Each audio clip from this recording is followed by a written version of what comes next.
February 27th, 1933. At 9:27 p.m., a massive fire erupts inside the Reichstag, Germany's House of Parliament. Marinus van der Lubbe, a 24-year-old half-blind Dutch communist, is found half-naked behind the building and arrested on sight. After an interrogation and trial, Marinus is beheaded 3 days before his 25th birthday. Historians argue that Gestapo police entered the Reichstag through an underground tunnel and soaked the building with chemicals and gasoline, with Marinus van der Lubbe arriving later to start the fire with his shirt. Later that evening, Adolf Hitler and Hermann Göring meet in front of the flaming debris to round up a list of communists and execute them that same night. The next day, Hitler passed the Reichstag fire decree, which suspended most civil liberties and banned publications considered unfriendly to the Nazi cause. Hitler then takes Nazi control of the German parliament, passes the Enabling Acts, and begins his invasion of neighboring countries, starting with Poland.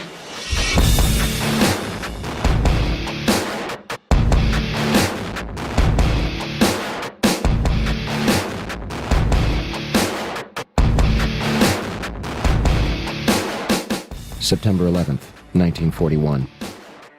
Ground is broken at the Pentagon in Arlington, Virginia, and construction begins. December 7th, 1941. The Imperial Japanese Navy attacks the Pacific Fleet of the United States Navy at Pearl Harbor in Oahu, Hawaii. 2,403 Americans are killed, and an additional 1,178 are wounded. Although Roosevelt received multiple warnings indicating that an attack was imminent, he withholds this information and informs his commanders that negotiations with Japan are underway. The Pearl Harbor Investigating Committee hears the testimony of Admiral Kimmel, who was Navy head at Pearl Harbor at the time of the Jap sneak attack. We needed one thing. That vital need was the information available in Washington from the intercepted dispatches, which told when and where Japan would probably strike. I did not get this information. A number of government investigations concluded that there was considerable foreknowledge of the Japanese plans. Roosevelt declares December 7th an unprovoked and dastardly attack, an act of war between the United States and Japanese Empire, and asks for carte blanche to enter World War II.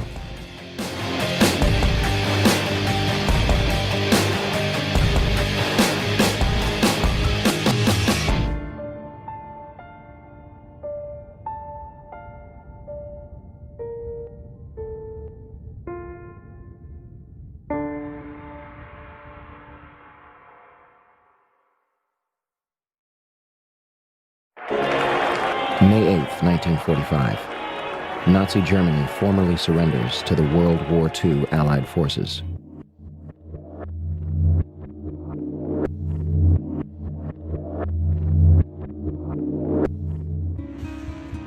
Beginning that month, the United States military begins recruiting the top rocket scientists from Nazi Germany. The project, known as Operation Paperclip, eventually included more than 100 individuals for the purpose of advancing America's technology. July 16th, 1945. The Manhattan Project, a joint effort between the United States, United Kingdom, and Canada to develop strategic nuclear weapons, culminates with a detonation in New Mexico, nicknamed the Trinity Test. The detonation was equal to 19 kilotons of TNT and left a crater of radioactive glass 10 feet deep and 1,000 feet wide. A variation of this bomb would later be used on 2 cities. Hiroshima, Japan. 70,000 people are instantly killed as a result. The bomb completely obliterated 1 square mile and started fires across almost 5 square miles, leaving almost nothing at the epicenter. 75% of the city was either heavily damaged or destroyed, and approximately 100,000 people died from radiation poisoning in the years that followed.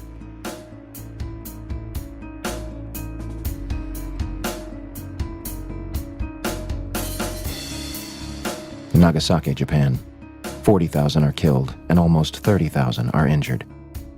The bomb destroyed 1 square mile and started fires almost 2 miles out. In the end, the Manhattan Project cost nearly $2 billion and employed more than 130,000 people at 3 different facilities across 3 different states. Research and design at Los Alamos National Laboratory and 2 sites built explicitly for the project. Uranium enrichment at Oak Ridge in Tennessee, and plutonium enrichment at the Hanford site in Washington State. At the time, it was the largest construction effort in United States history, and the entire operation was supervised by General Leslie Groves of the Army Corps of Engineers.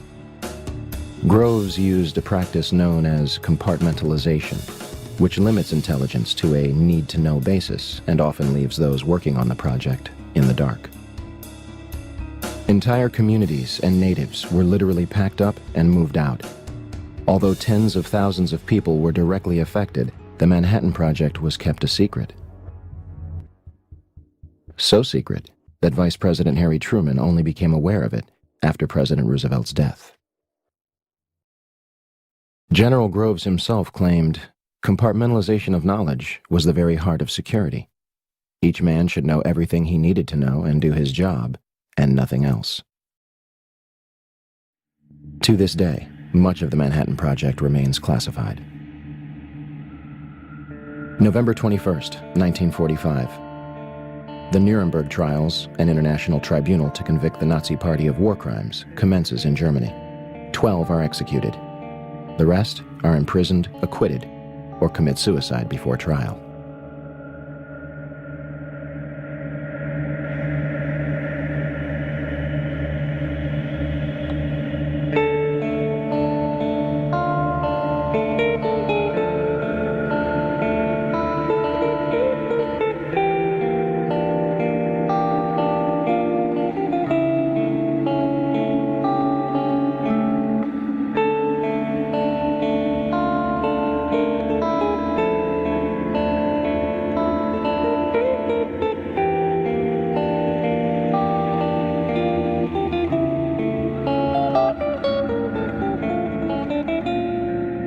And here is the presidential jet, U.S. Air Force number 1, printed on the side, and the crowd begins its cheer, which you can't hear.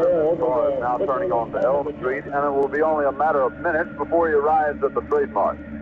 I was on Simmons Freeway earlier, and even the freeway was jam-packed with spectators waiting their chance to see the president as he made his way towards the trademark.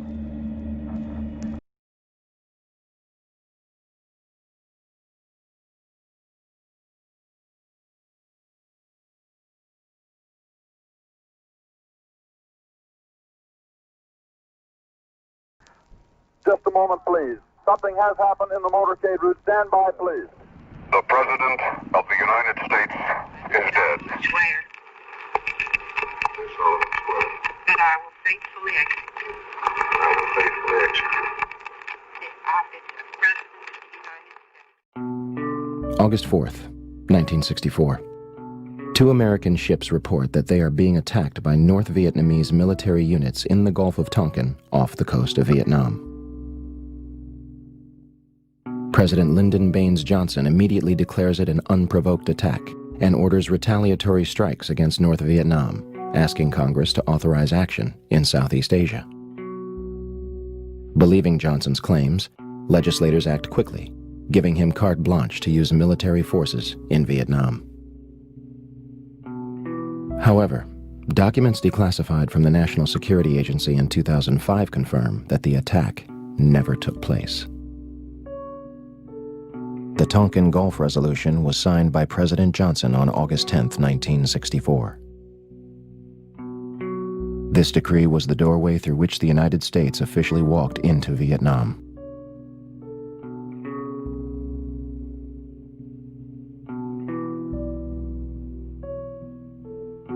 In March 1968, while on a not very routine mission, a very hard, bitterly fought search and destroy mission in a free fire zone of South Vietnam, a place called Pinkville near Quang Ngai in the northern part of Vietnam, the Army says that a platoon led by First Lieutenant William L. Calley Jr., a 26-year-old combat veteran. The Army claims that they murdered 109 Vietnamese villagers, mostly women and children. Calley doesn't necessarily dispute that fact. What he says is, I was following orders.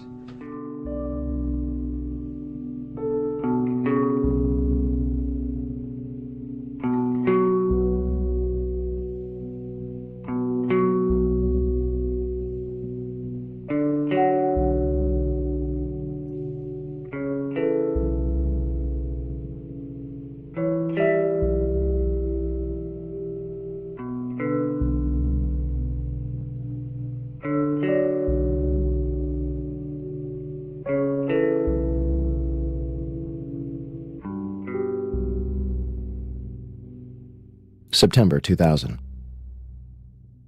The Project for a New American Century, a neoconservative think tank whose members include Dick Cheney, Donald Rumsfeld, Paul Wolfowitz, and Jeb Bush, releases their report entitled Rebuilding America's Defenses. The report calls for a massive overhaul of the United States military and encourages fighting and winning multiple theater wars.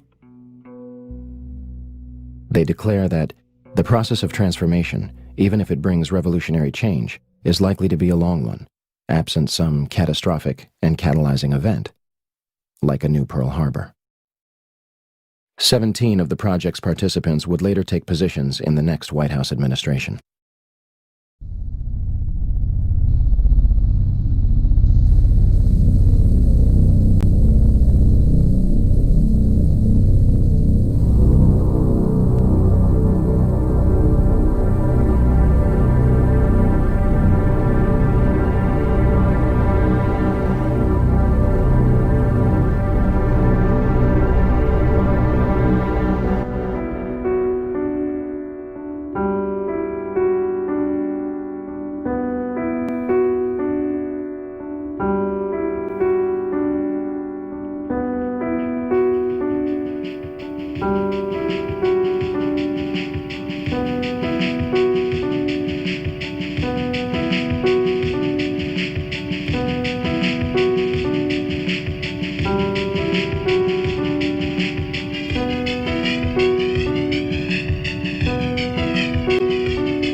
The 9/11 Commission, the official investigation into what happened on September 11, 2001, published its findings and closed its doors 3 years prior.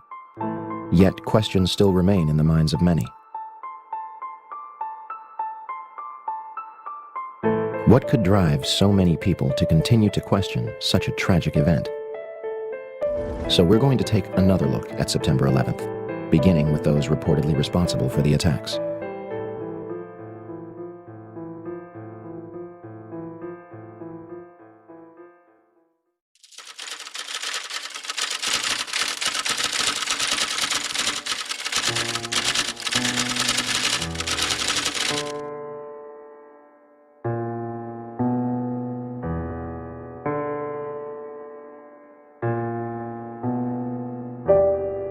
By the afternoon of 9/11, Osama bin Laden was officially being blamed for the attacks, though a number of international figures would question the United States version of events, including Egyptian President Mubarak and General Hamid Gul, the former head of Pakistani intelligence, who stated that 9/11 was pulled off by the Israeli intelligence service. On September 16th, bin Laden officially denies responsibility on Al Jazeera television. Regardless, Bush claims he wants bin Laden dead or alive, and the CIA is dispatched to Afghanistan to bring back his head in a box. On December 13, 2001, the Department of Defense releases a videotape allegedly discovered in a house in Afghanistan. Osama bin Laden discusses the attacks, but does not take responsibility. American mainstream media and even President Bush would portray this videotape as absolute proof of his guilt, even though the translation was not conducted by a third party and was instead provided by the Department of Defense. International establishments and many others question the legitimacy of the tape. Ich habe die Übersetzung des Pentagons sorgfältig überprüft. Diese Übersetzung ist sehr problematisch. Sie ist an den wichtigsten Stellen, die Täterschaft Bin Ladens beweisen sollten, nicht identisch mit dem arabischen Ton. In a video aired on Al Jazeera 3 days before the 2004 presidential election, bin Laden reportedly claims responsibility for 9/11 for the first time. Al Jazeera does not say how they received the tape. The final bin Laden video was released in 2006. Does anyone else see a problem here? Osama bin Laden has never been captured or officially convicted for September 11, 2001. Although audio tapes attributed to him are occasionally released, as of this date, he is considered dead by most. As for the hijackers, the 19 hijackers were painted as radical Muslims, sneaking into the United States without any problem and raising zero suspicion as to what they were planning. First, they were not devout Muslims spending their last days preparing for paradise. In the months and weeks before the attacks, some of the hijackers are spotted several times at strip clubs and make several unexplained trips to Las Vegas. They drink heavily, receive lap dances, buy sex toys, and sleep with prostitutes, spending thousands of dollars within hours. The 9/11 Commission claims that the United States only knew of 3 hijackers prior to the attacks: Nawaf al-Hamzi, Salem al-Hamzi, and Khalid al-Midar. For starters, Al-Kai Collins says he was paid $2,500 a month as an FBI informant in Phoenix. In a stunning disclosure to ABC News, he claims that 3 years before September 11th, he began providing the FBI with information about Hani Hanjour, a young Saudi who later helped fly hijacked American Airlines Flight 77 into the side of the Pentagon. They knew he lived in Phoenix. They knew his phone number. They knew his address. They knew what he drove.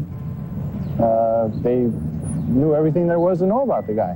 The FBI emphatically denies that Collins provided any information about Hani Hanjour, but they do admit that they paid Collins to monitor the Islamic and Arab communities of Phoenix because of his unusual background.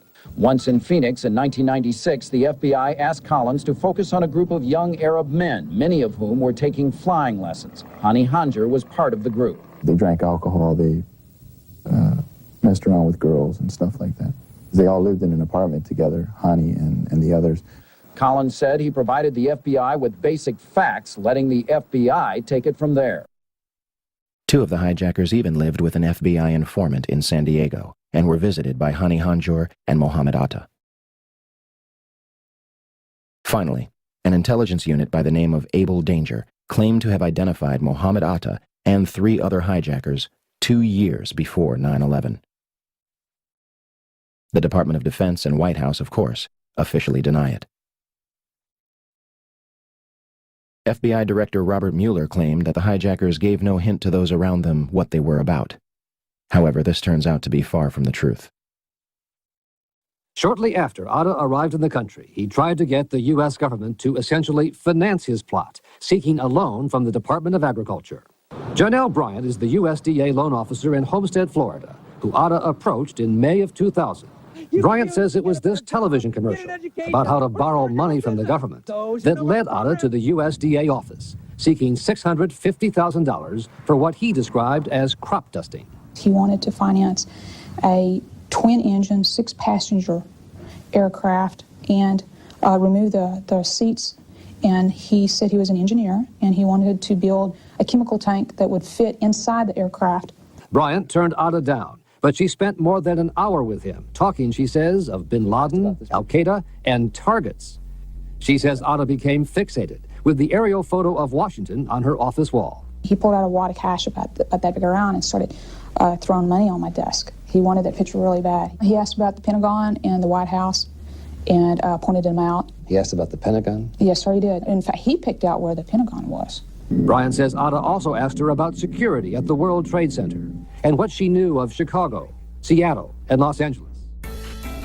Hijacker Hamza El-Ghamdi had a flight booked for later on the day of 9/11, and 2 after 9/11, 1 from LA to San Francisco, and 2 within Saudi Arabia.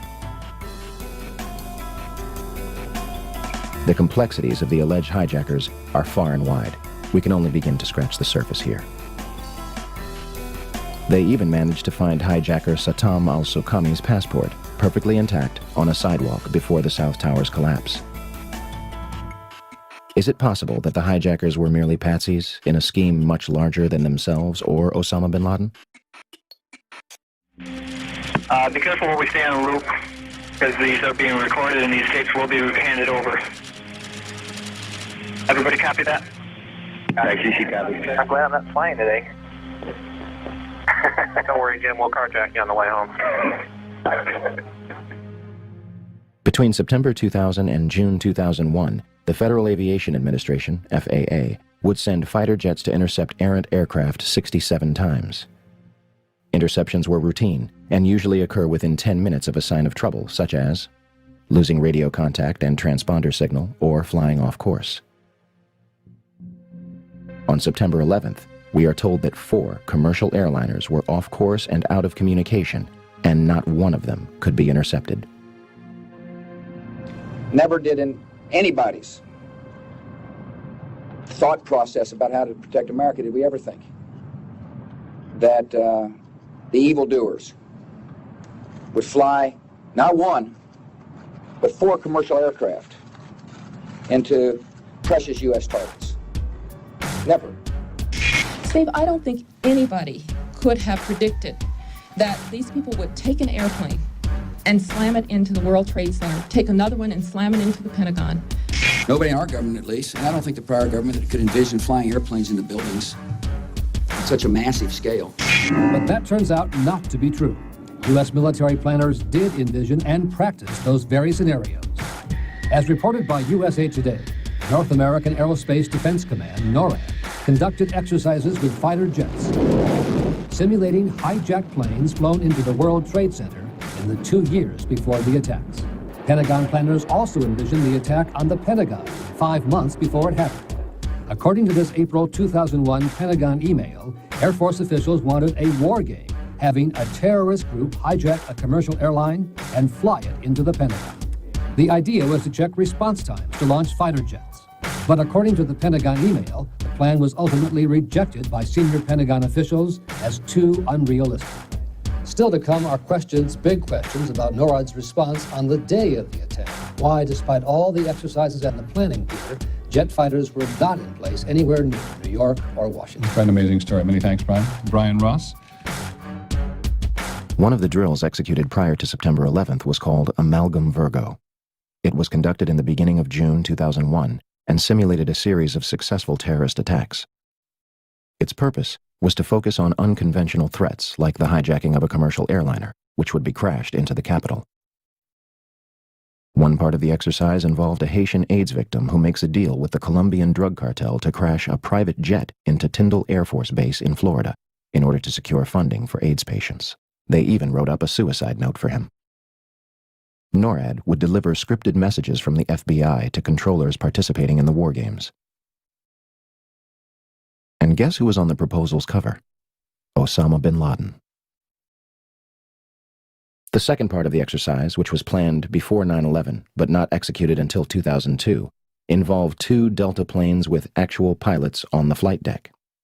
FBI agents hijacked the planes and diverted them to secure locations. The FBI claims it has no records regarding this exercise.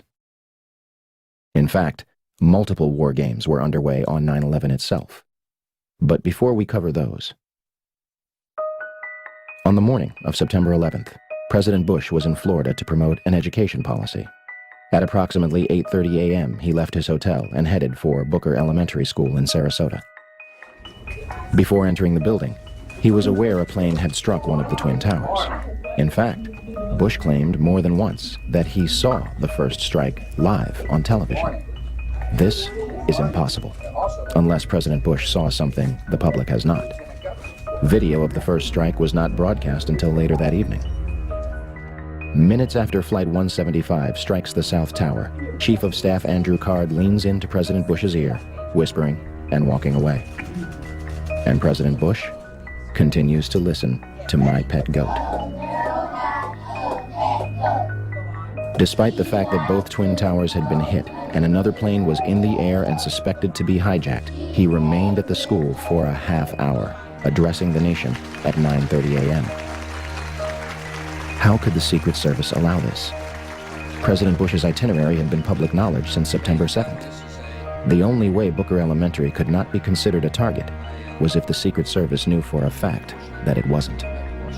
With that being said, September 11th was day 2 of Vigilant Guardian, an exercise staged by the Joint Chiefs of Staff and NORAD which simulated hijacked planes in the northeastern United States. It did so by placing inputs onto the screens of military controllers at the Northeast Air Defense Sector in Rome, New York, known as NEADS. As the attacks unfolded, controllers at NEADS thought that what they were watching was all part of an exercise. Okay, guys, listen up. Possibly a second hijack. First squawk, and I don't see it. We have smart terrorists today. They're not giving them a chance to squawk. What are the chances that a massive hijacking war game begins on the morning of September 11th that cripples the very defense sector in which the attacks take place? Better yet, who made the decision to schedule it on that date? Vigilant Guardian was a branch of Global Guardian, an Armageddon exercise being conducted at Offutt Air Force Base in cooperation with NORAD. Barksdale Air Force Base in Louisiana also participated in Global Guardian. Instead of returning directly to Washington, D.C., President Bush flew from Booker Elementary to both Barksdale and Offutt Air Force Base before returning to the White House. Another war game, Northern Vigilance, moved fighter jets from unknown locations to bases in Canada and Alaska to monitor a fleet of Russian MiGs. 3 F-16s from Andrews Air Force Base, located just 15 miles from the Pentagon, were flown 180 nautical miles away for a training mission in North Carolina, leaving them unable to defend the nation's capital. Langley Air Force Base, which is 130 miles from the Pentagon, would not launch fighter jets until 9:24 a.m., a half hour after the North Tower is struck and 10 minutes before the Pentagon. Although Major Kevin Nasipany at NEADS ordered them to fly towards the Capitol, they are instead sent out to the Atlantic Ocean. When the Pentagon is hit at 9:37, they are 150 miles away, further than when they had started. To top it all off, the National Reconnaissance Office in Virginia, which monitors and controls the nation's satellites, began a drill at 8:45, conducted by a team from the CIA, in which a plane crashes into their headquarters. There are a number of other war games that have yet to be fully disclosed.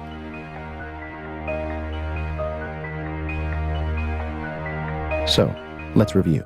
On the morning of 9/11, the United States military is conducting war games in which fighter jets are flown out of the country, planes are crashed into buildings, and hijacked planes go in and out of radar, leaving military controllers confused regarding whether the events were real or an exercise. What a coincidence. Okay, and we're trying to locate any information as far as the location where he is currently on Mode 3. Do you have any information whatsoever? I do not. Hold on one second. Can you tell me? Hold on. You heard that, right? Yep. You. I have cold children. I'm stop. Come on, New York.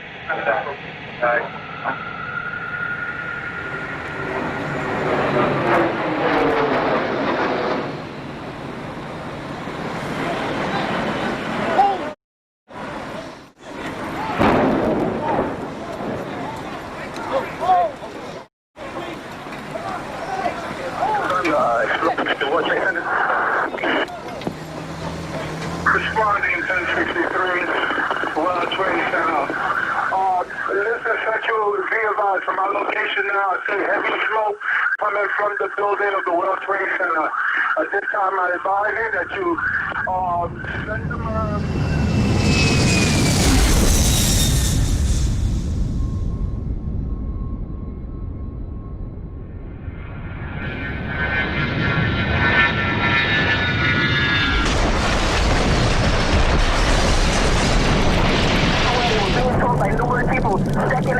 second airplane went in on the other side of the World Trade Center, plane number 2. Information headed towards Washington. Okay, let me tell you this. We were looking, we're also lost American 77. Okay, 77. American where was he proposed to head, sir? Excuse me? Where was he proposed to head, sir? Okay, he was going to LA also. He was also going to LA. Now, From where, sir? I think he was from Boston also. Now, to LA. let me tell you this story.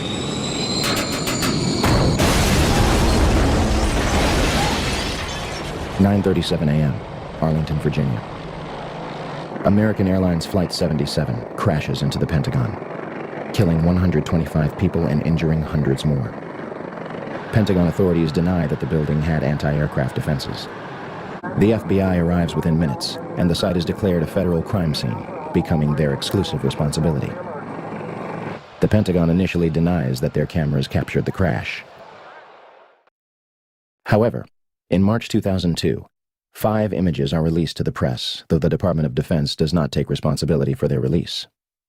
For years, those 5 frames were the only public footage of the Pentagon attack.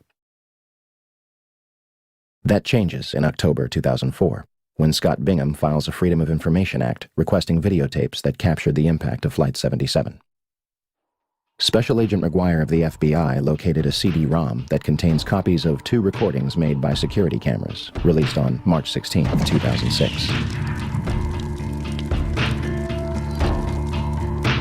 A video taken from a Citgo gas station, which is open only to Pentagon employees, released on September 15, 2006. And the Doubletree Hotel in Arlington, Virginia, released on December 7, 2006. As of this date, we still have no clear images of what happened at the Pentagon on the morning of 9/11. The official story goes as such. American Airlines Flight 77 was taken over by 5 hijackers led by Hani Hanjour. Hanjour entered the United States in 1996 to become a professional airline pilot, though he did not complete a single course. On the morning of 9/11, Hani and his 4 accomplices traveled to Dulles International Airport outside Washington, D.C. They had spent the past weeks at the Valencia Motel in Laurel, Maryland, 6 miles from the National Security Agency. All 5 set off metal detectors and are subjected to additional screening, yet all of them proceed to board American Airlines Flight 77, which is described by the Washington Post as unusually light on passengers. Out of 188 seats, 64 would be filled.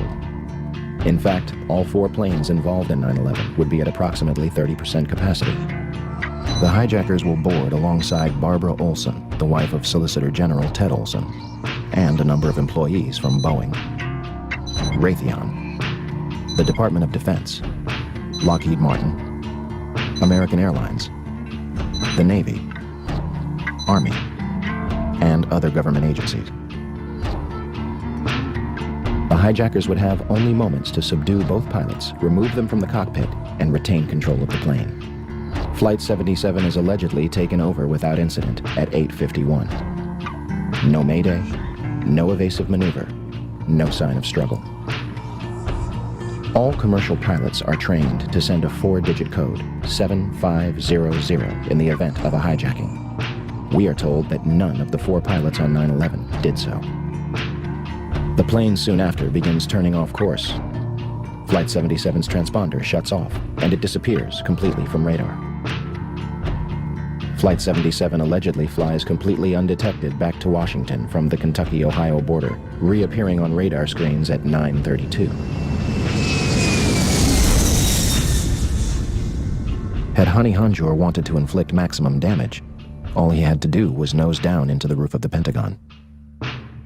Instead, he begins a complicated 330-degree turn, dropping 7,000 feet and exposing himself for an extra 3 minutes while executing a maneuver described by experienced pilots as nearly impossible.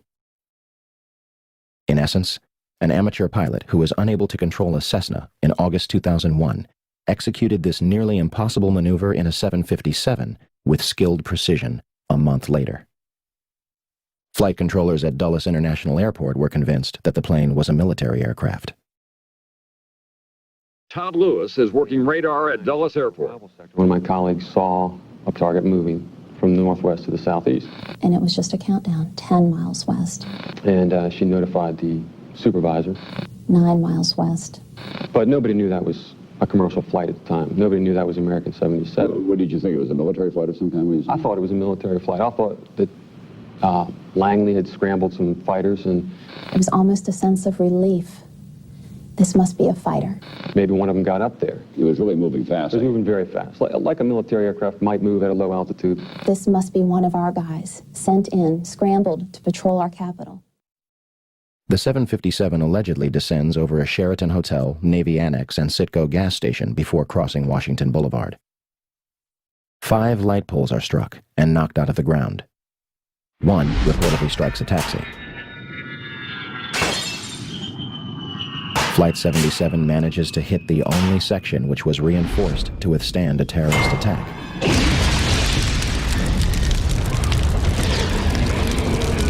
Including reinforced steel and blast-resistant windows 1.5 inches thick.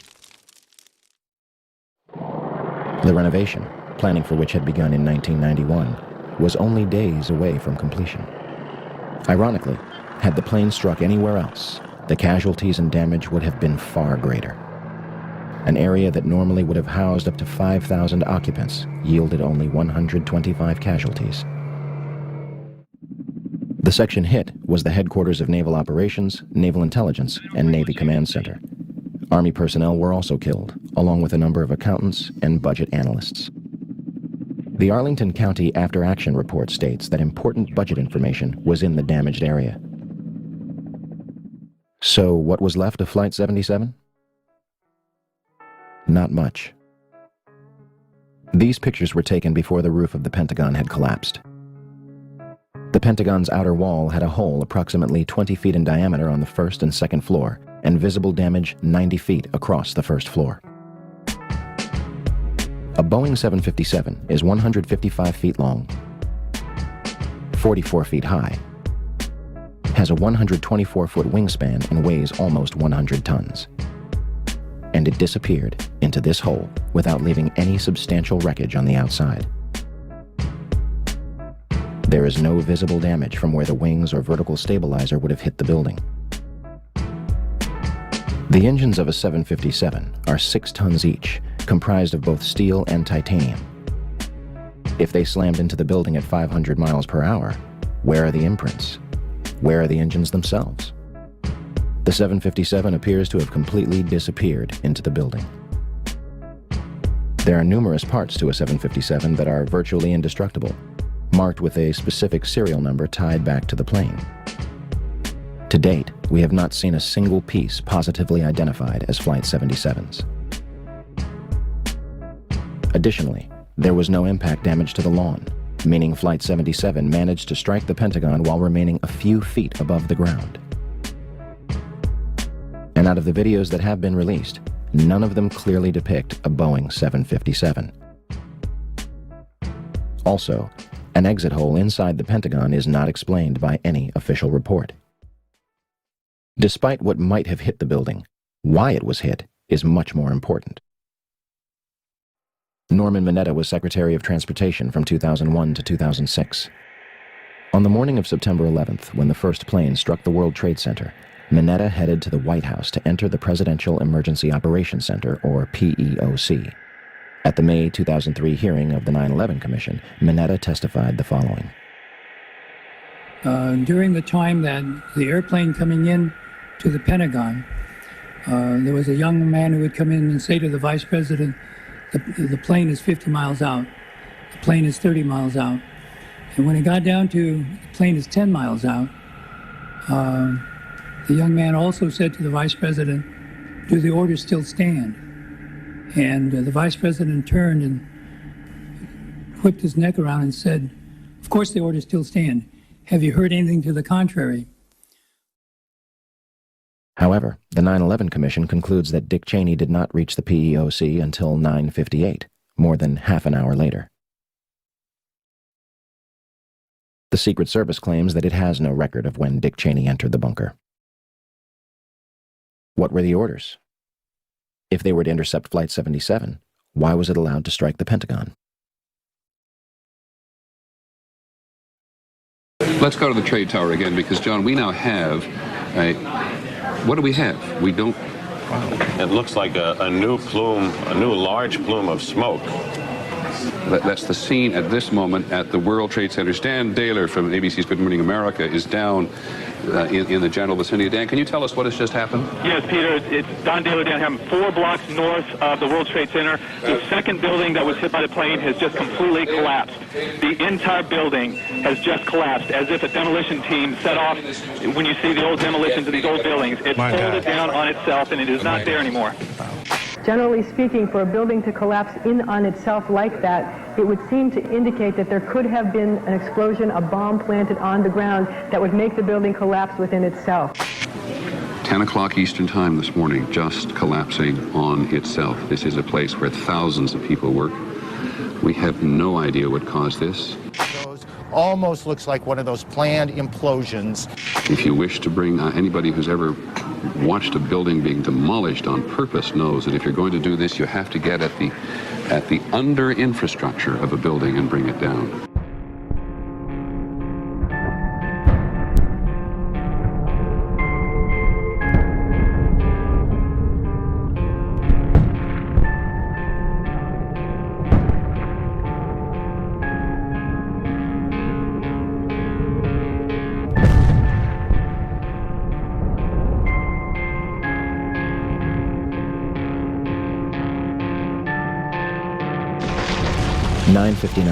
New York City, New York.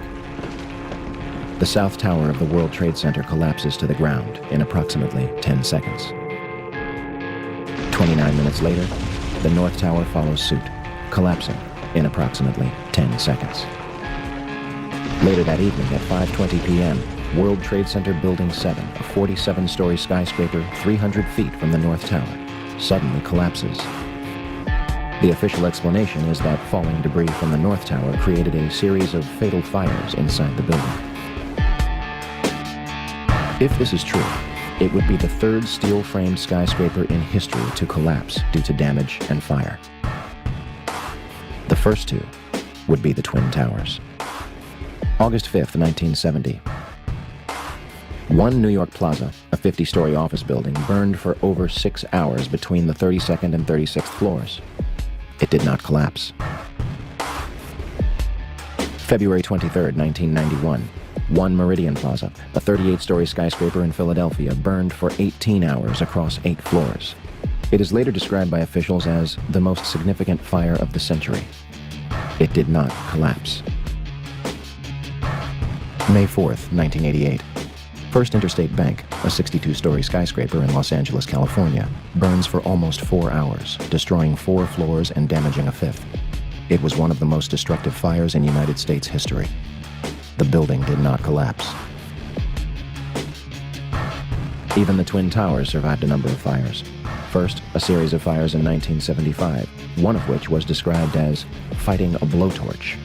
Then, another in 1999 on the 104th floor of the North Tower.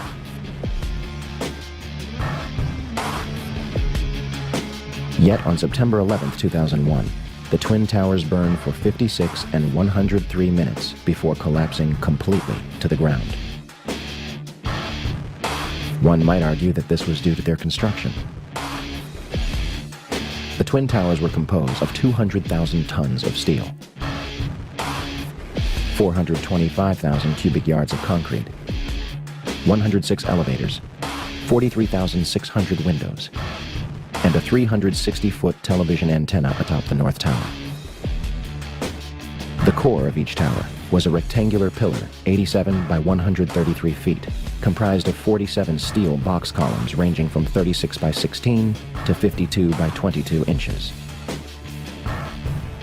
The North Tower was completed in 1970, standing at 1,368 feet tall, and the South Tower was completed in 1973, clocking in at 1,362 feet tall, making them the tallest buildings in the world at the time. They were designed to withstand multiple impacts from a Boeing 707, which was the largest aircraft at the time. And we are told that these massive structures were destroyed by 10,000 gallons of jet fuel.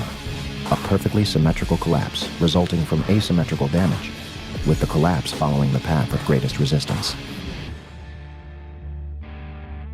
National Institute of Standards and Technology, NIST, eventually concluded in August 2005 that they found no evidence suggesting that the Twin Towers were brought down in a controlled demolition.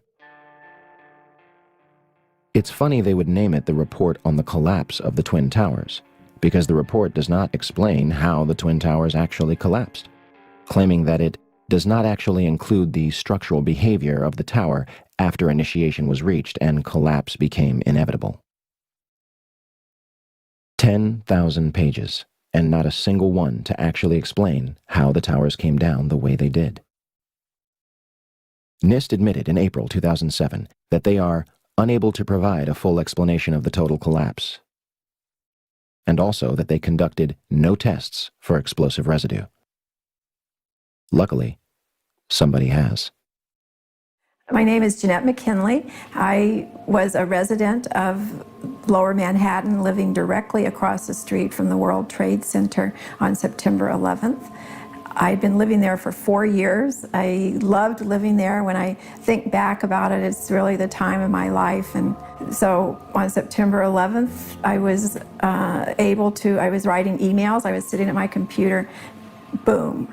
I could immediately see the flames. I was close enough that I could literally just turn my head, and there it was with the building burning.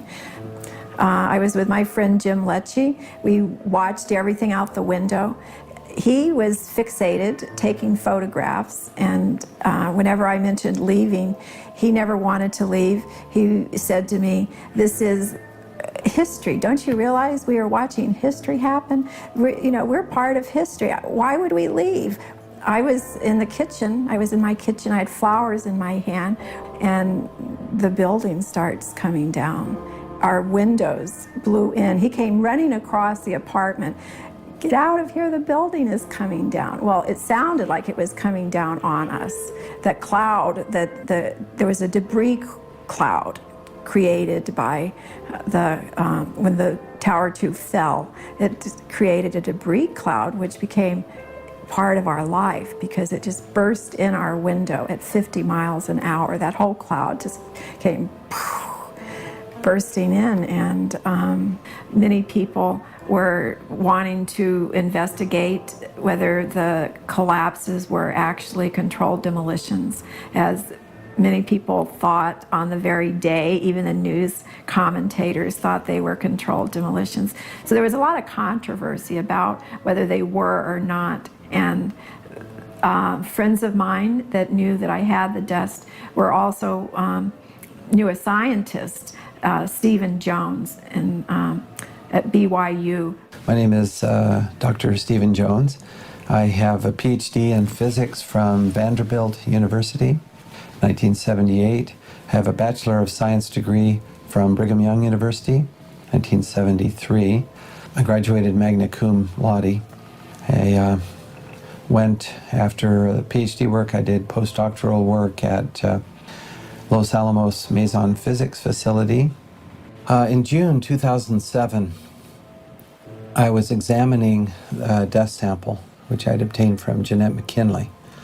I was using a loupe and also just looking at it with my eyes and an ordinary optical microscope, although stereo, so that I could see better in 3 dimensions.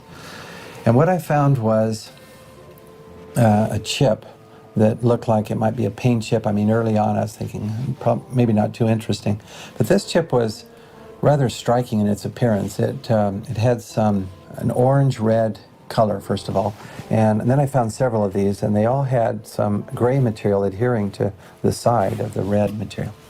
So layered. Later we found multiple layers, but most of these chips have 2 layers, red, gray. I did take one of these chips then to the electron microscope, the scanning electron microscope, and we looked at it with the electron microscope, and then we used a system where we could determine the elements. What we found in the red material is a combination of aluminum and iron oxide, and these are the components of thermite. Of course, now we looked with an electron microscope, we looked deeper and deeper, higher and higher magnification, and I pulled in a colleague of mine, Dr. Jeffrey Ferrer. He's an expert on the electron microscope machine. So he actually broke a piece off of one of these red chips, and then later he did 4 different samples, broke a piece off. That gives you a fresh surface. Because in the dust, there's all sorts of stuff. There's zinc and titanium and calcium, all sorts of stuff. So he broke off a tip, you see, so we could look at a fresh surface. And then what you see in all 4 samples that we studied in this detail: carbon, which is significant, oxygen, iron, and aluminum.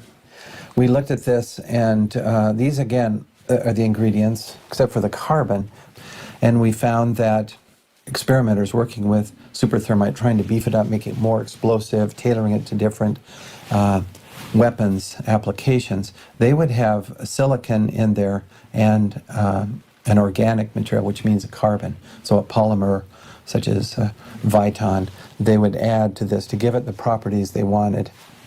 So that fit. Now, see, that was surprising to me to see silicon and carbon, but then we find in the literature that's what these guys are doing in the weapons labs, Livermore and Los Alamos. They're adding organic, because that gives you a gas production. When the thermite goes off, now you also have gas production, which gives you the explosive force, for instance. I suggested that we take a sample of this red-gray chip material and run it through a very sensitive instrument called a differential scanning calorimeter. And he did that. What it does, you heat the temperature slowly, and the material will react if it's going to.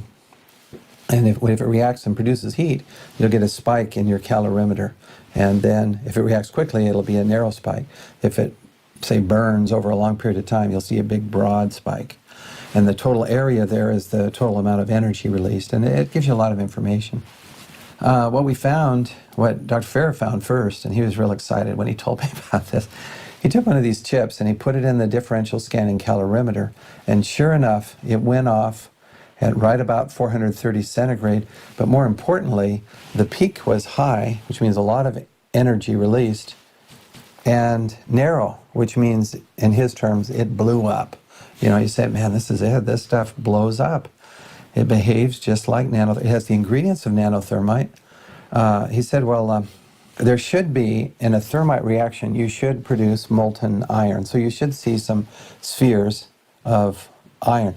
Think of spraying water in the air, and you get droplets that are more or less spherical because the surface tension pulls the liquid into a sphere. It's very simple. Same thing with molten iron from the thermitic reaction, whether it's ordinary conventional thermite or the super nanothermite.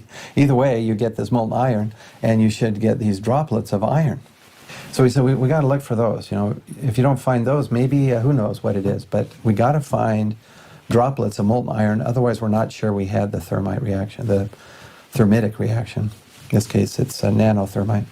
So we looked, and wow, what a beautiful sight.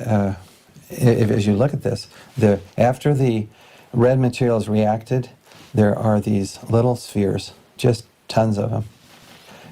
And we compared the traces that we got in this sophisticated calorimeter with traces obtained with known thermite. These are published data, and our peak is actually narrower. I mean, this stuff goes off with very rapidly, and more energy also than had been reported by these other researchers working with known nanothermite.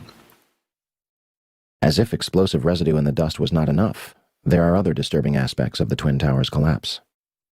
Both the North and South Tower collapsed at nearly free-fall speed, 110 stories, reducing itself to a pile of twisted steel and pulverized concrete and building materials in approximately 10 seconds. The Twin Towers combined contained almost 500,000 tons of concrete. This was turned into particles the size of talcum powder, blanketing lower Manhattan in a fine dust. It also turns out that molten metal exceeding 2,000 degrees Fahrenheit was discovered in the rubble of Ground Zero, underneath the Twin Towers and Building 7. Firefighters, emergency workers, police, officials, even Rudy Giuliani testified to these massive temperatures.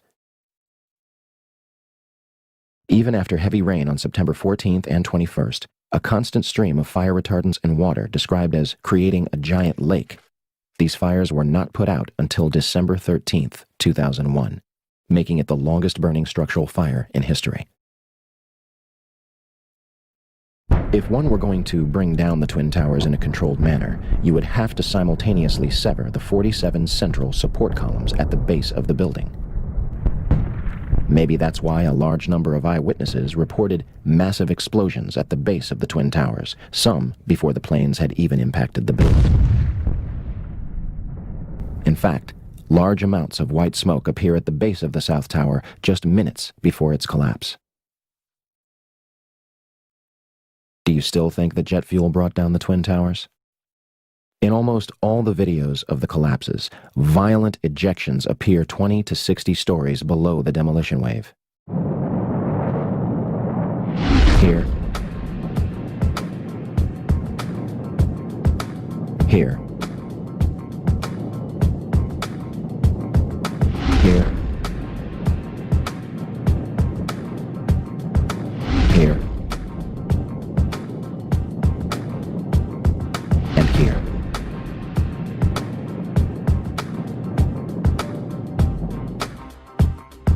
I know what you're thinking. If explosives or incendiaries were in the building, how would they get in there without anyone noticing?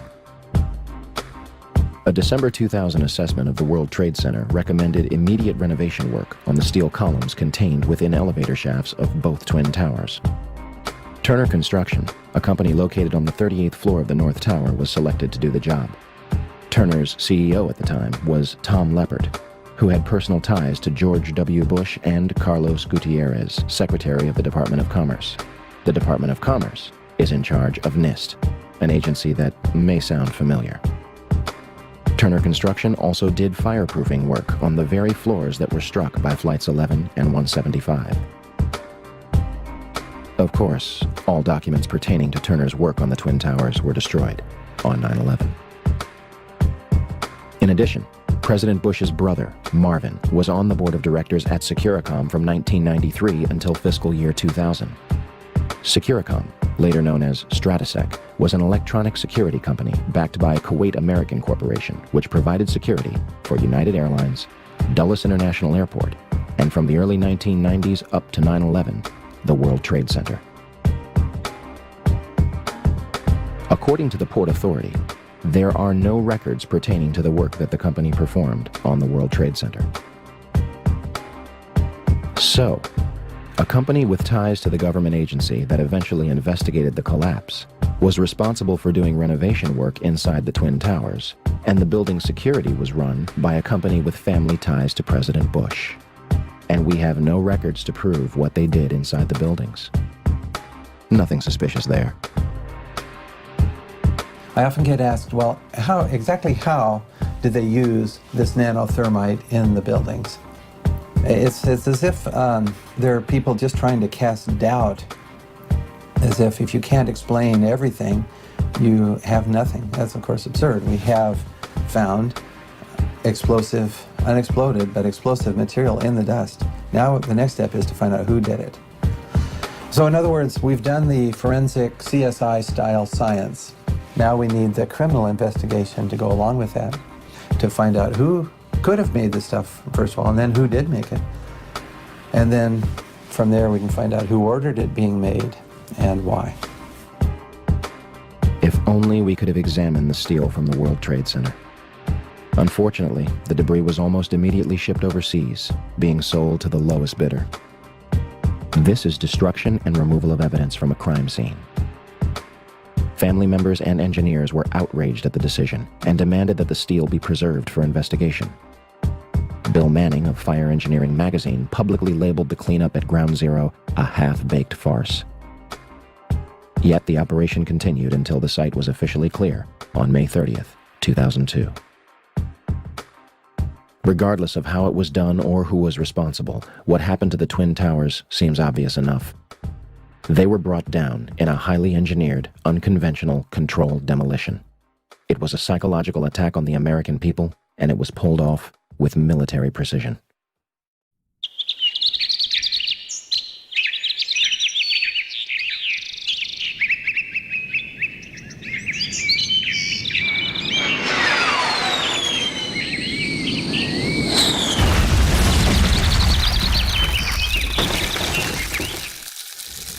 "10:03 a.m., Shanksville, Pennsylvania.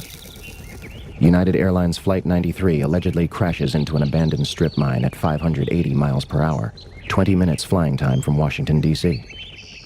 Speculation ran rampant that the plane had been shot down. First, the story was that passengers overtook the plane and sacrificed themselves to prevent further casualties. The 9/11 Commission eventually concluded that hijacker Ziad Jarrah crashed the plane into the ground. They also claim that the military did not know about Flight 93 until 10:07 a.m., 4 minutes after it had allegedly crashed. So, what trace was left of Flight 93?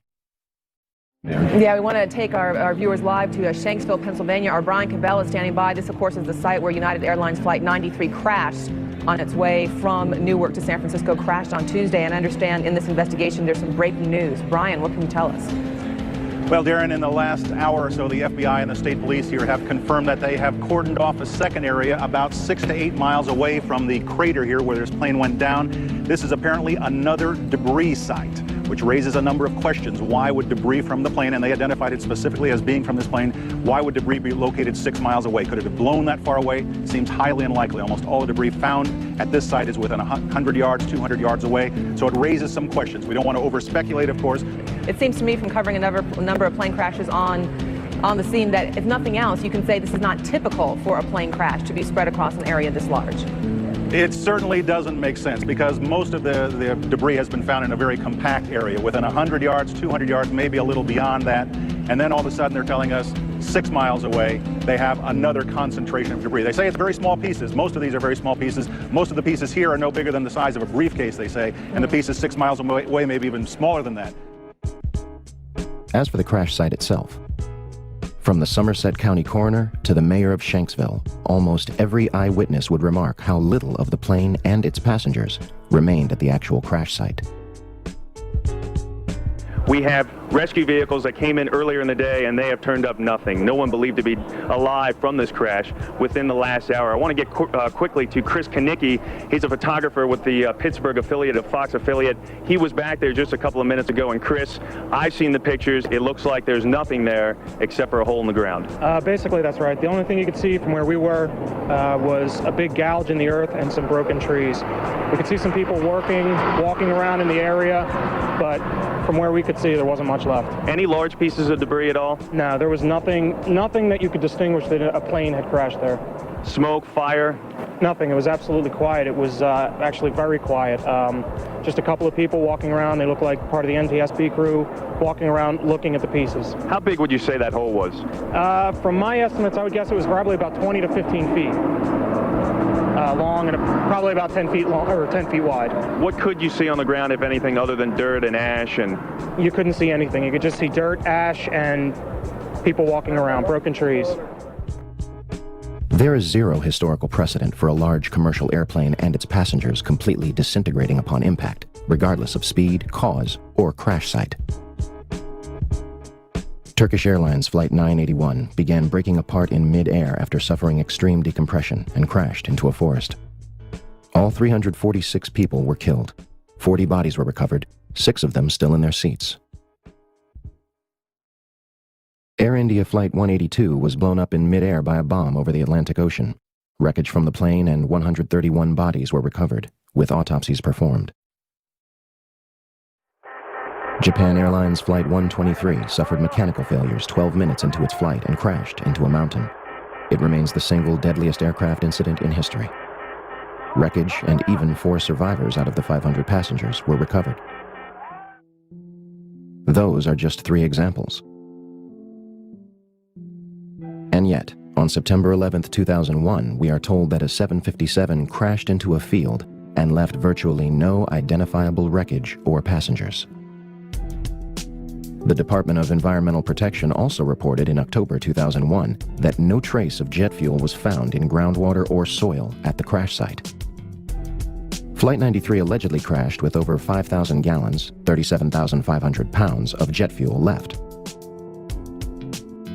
How is this possible?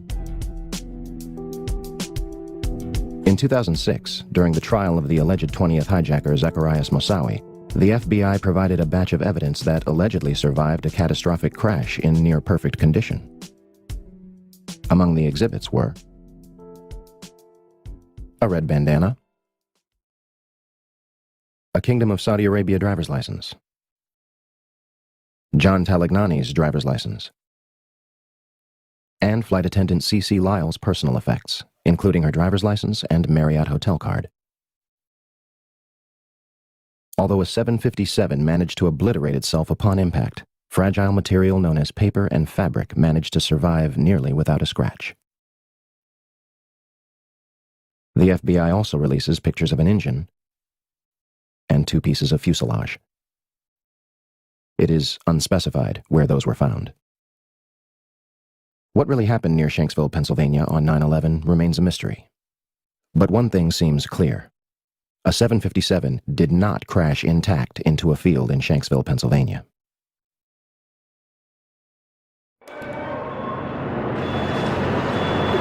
Inside the building come down? Something fell. What'd you see? It was pretty clear at one point, and then just a whole bunch of smoke and glass.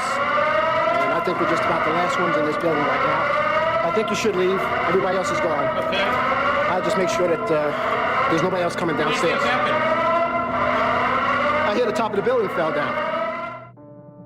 In 1984, construction began on World Trade Center Building 7, a 47-story office building 300 feet away from the North Tower. It opened to the public in 1987 and housed offices for Department of Defense, Internal Revenue Service, and was also the Secret Service's largest field office. Building 7 was considered the Central Intelligence Agency's largest station outside of Washington, D.C. The details of the office's functions remain classified. The Securities and Exchange Commission was also using the building to store 3,000 to 4,000 files related to their investigations. And of course, they have no record of what those files were.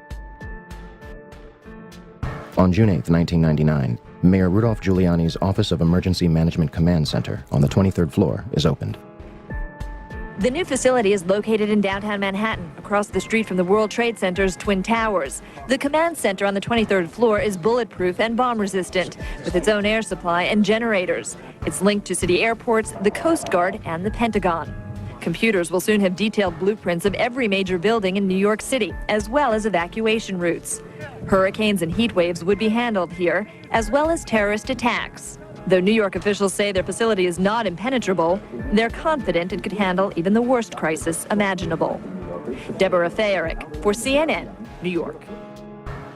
On the morning of 9/11, before the first plane strikes the North Tower, Building 7's alarm system was unexpectedly placed on test status at 6:47 a.m. for a scheduled period of 8 hours.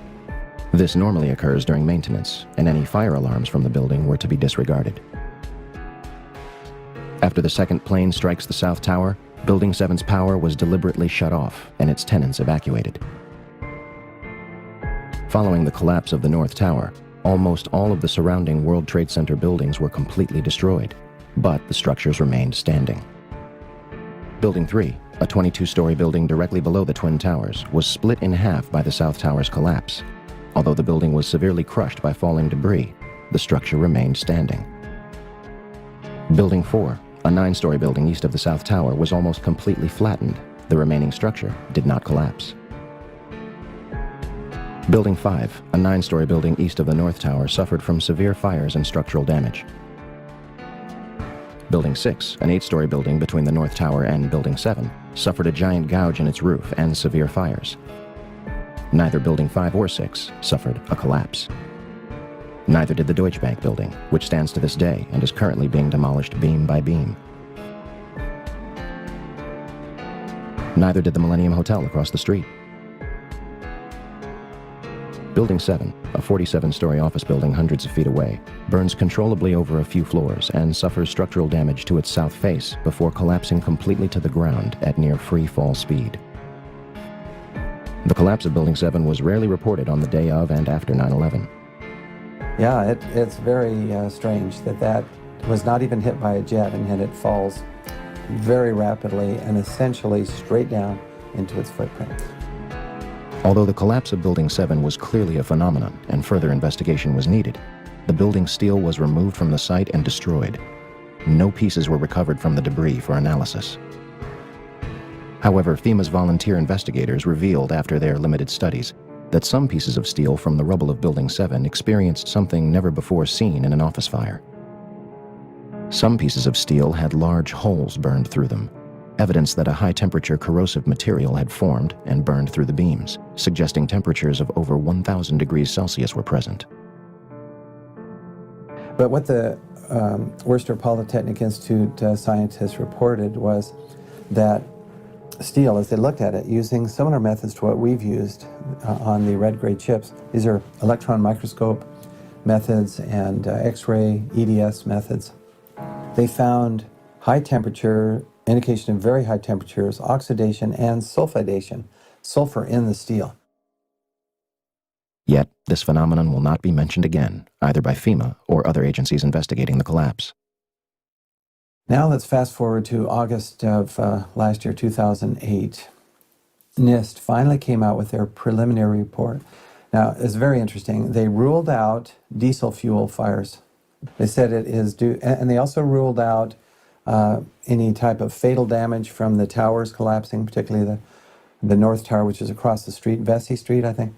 And so there's some damage, sure, but they ruled out it was not fatal, and it did not contribute to the initiation of the collapse. That's what NIST says, and I agree with that. When questioned at a public comment session after the draft's release, NIST was forced to acknowledge that the collapse of WTC-7 experienced a period of freefall for 105 feet. That is acceleration at 32.2 feet per second squared, which is just dropping a ball in a vacuum, and that's how fast it accelerates.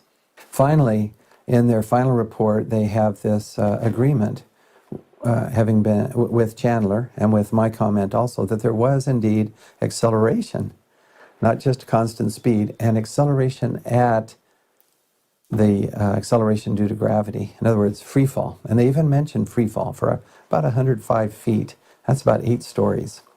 Now that means, according to what they had previously said in August, which is correct, earlier, August 26th, nothing is in the way of the roof. Nothing.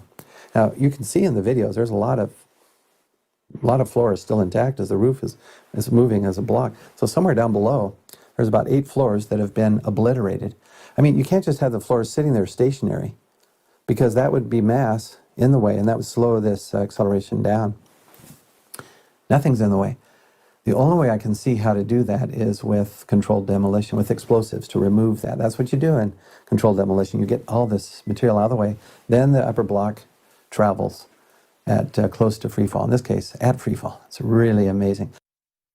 It's funny Stephen would mention explosives and material being removed. 2 eyewitnesses independently claimed to news channels on 9/11 that they experienced an explosion inside the lower levels of Building 7.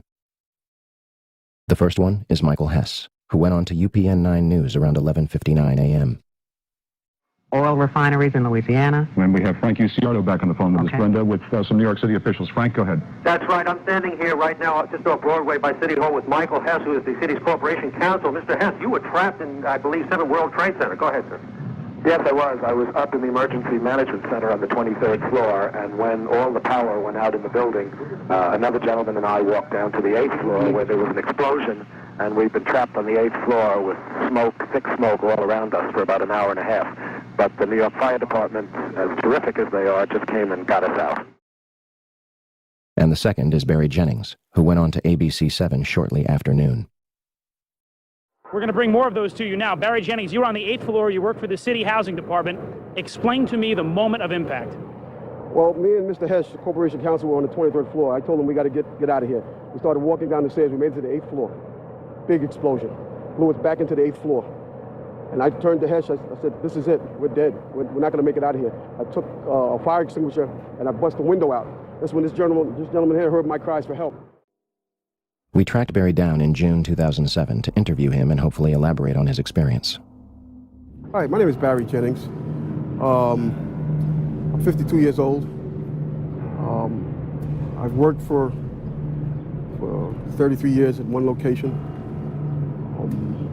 Basically, I said I'm married, father of 4. It was very funny. I was on my way to work. Traffic was excellent. I received a call that a small Cessna had hit the World Trade Center. And I was asked to go and manned the Office of Emergency Management at the World Trade Center 7 on the 23rd floor. As I arrived there were police all in the lobby. They showed me the way to the elevator. We got up to the 23rd floor. Me and Mr. Hess, who I didn't know was Mr. Hess at the time, we got to the 23rd floor. We couldn't get in. We had to go back down.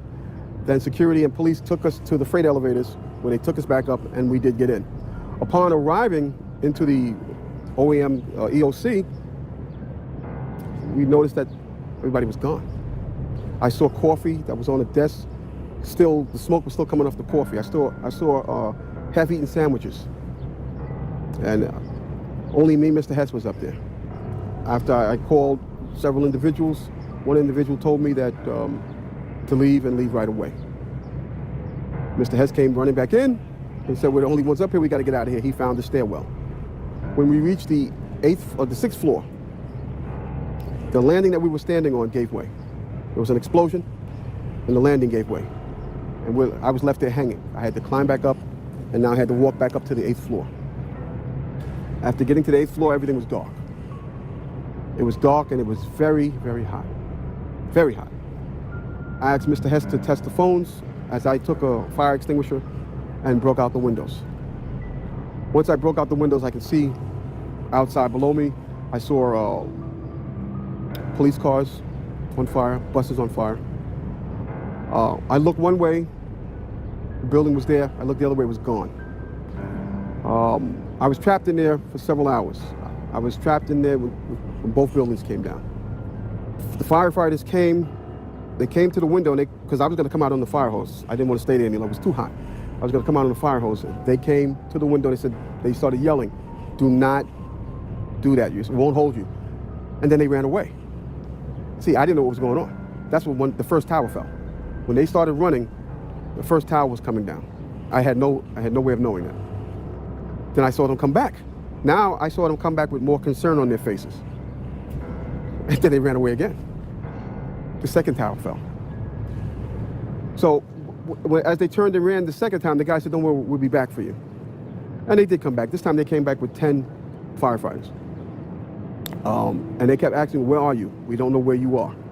I said, I'm on the north side of the building, because when I was on the stairs, I saw north side. All this time, I'm hearing all types of explosions. All this time, I'm hearing explosions.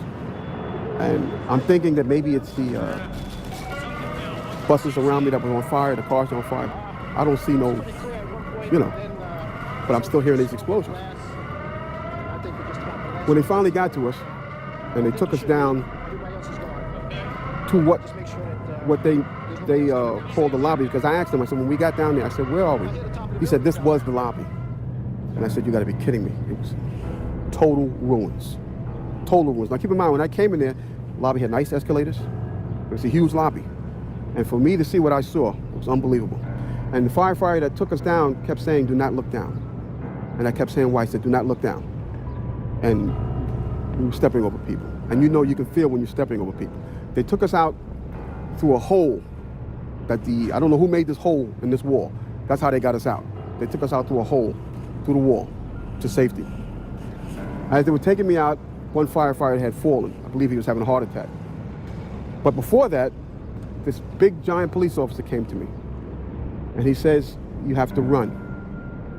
I said, I can't run, my knees are swollen. He said, you're gonna have to get on your knees and crawl in. He said, because we have reports of more explosions. And that's when I started crawling. And I saw this guy fall behind me. And his comrades came to his aid. They dragged him to safety. I was looking for an ambulance for my knees, and at that time they told me we got to walk 20 blocks to refuge. Before I got there, Eyewitness News grabbed me and started interviewing me. And that's basically it. This is where the story takes a turn for the worst. In late August 2008, comments began appearing on YouTube videos of Barry's testimony, claiming he had passed away on August 19, 2008. 2 days before NIST releases its draft report on WTC-7, which directly contradicts Barry's testimony and claims that no explosions occurred inside the building. They explicitly claim there were no witness reports of such a loud noise. To date, the only publicly available information is that Barry was in perfect health before suddenly being admitted to the hospital and subsequently passing away on August 19, 2008. A private investigator, when hired to investigate the disappearance of Barry Jennings, replied, "Due to some of the information I have uncovered, I have determined that this is a job for the police. I have refunded your credit card. Please do not contact me again concerning this individual." In conclusion, two men inside World Trade Center Building 7, a skyscraper that housed numerous government agencies whose duties are unknown to the public, are almost killed by an explosion before either of the Twin Towers fell. Although it is damaged far less than any other surrounding World Trade Center buildings, at 5:20 p.m., it collapses into its own footprint, experiencing 105 feet of freefall and barely damaging surrounding structures. And the official government report, which takes almost 7 years to write, says it was all due to fire. My mind is still there. You know, that day I'll never forget. And the explanations that were given to me is totally unacceptable. Totally unacceptable. Because as I stated, I was there. I lived it. I lived through it. Actually, I thought I was going to die that day. Because me and Michael Hess did get on our knees and start praying when we saw that there was nobody coming, there was no hope. We did get on our knees and start praying. And then there was a fireman that shined the light and says, "Anybody in here?" Those are the sweetest words I ever heard. Is there anybody in here? And I, at that time, I told Mike, I said, "Mike, you better get under the desk and pray to who you're going to pray to, because I'm going to pray to who I'm going to pray to, because it doesn't look like we're going to make it." And that's when the fireman came and saved our lives. When I got home, I sat down in front of the TV, and my wife said, "Why do you keep watching this? Why do you keep?" I couldn't stop watching it. And that's when I found out Building 7 came down. I was so surprised. And I'm saying to myself, why did that building come down? And I knew why it came down, because of the explosions.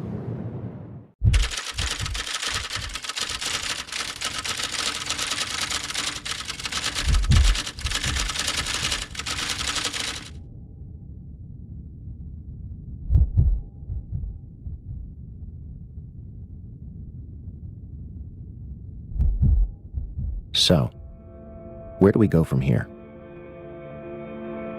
Your reaction to this will be either an emotional one or a logical one.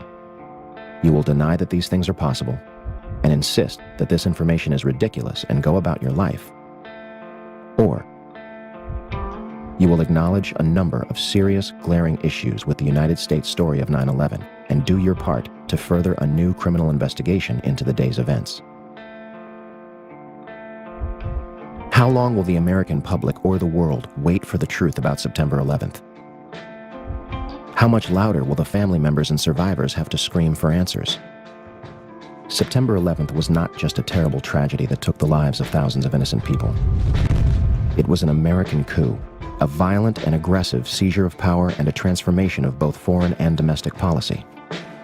The slaughter of civilians in broad daylight as a means of promoting an agenda. This is not a new concept.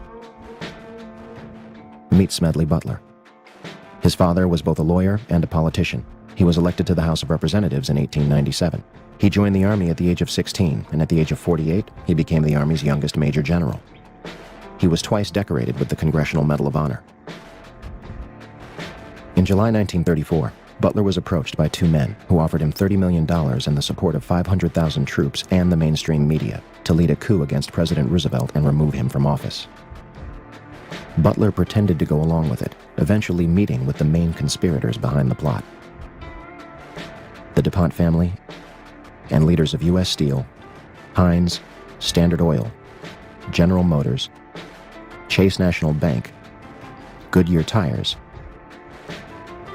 and last but certainly not least, Prescott Bush himself, President George W. Bush's grandfather. The intention was to install a fascist regime like the ones in Nazi Germany and Communist Russia, in hopes of beating the Great Depression. Butler attempted to blow the whistle on the plot, testifying before a committee of House Representatives John McCormick and Samuel Dickstein. Want to guess what happened? The representatives believed Butler, but refused to pursue the people responsible. The media turned on Butler, calling his allegations a hoax, perfect moonshine, as one put it. President Roosevelt eventually cut a deal with the plotters, and nothing more came of it. America was hijacked on September 11, 2001.